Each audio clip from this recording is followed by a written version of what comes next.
Hej og velkommen til vores mini-kemi-doc. I dag kigger vi på 3 ting fra vores hjem, som faktisk gemmer på nogle vildt spændende organiske forbindelser.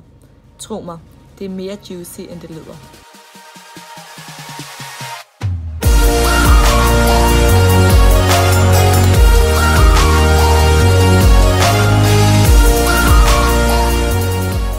Vores første produkt er helt basic håndsprit.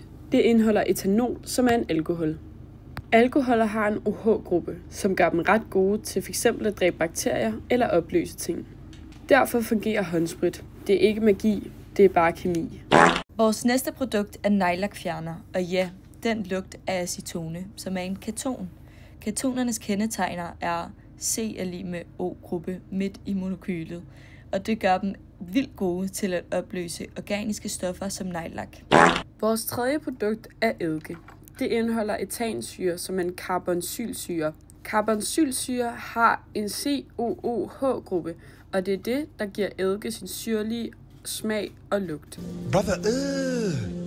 Okay, nu kommer transformationen. Molekyle addition. En primær alkohol kan oxideres til en aldehyl, og hvis man fortsætter oxidationen, så får man en carboxylsyre.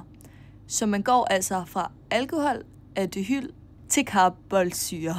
Det er basically den mest low-key glowdown i kemien. Tak fordi I så med.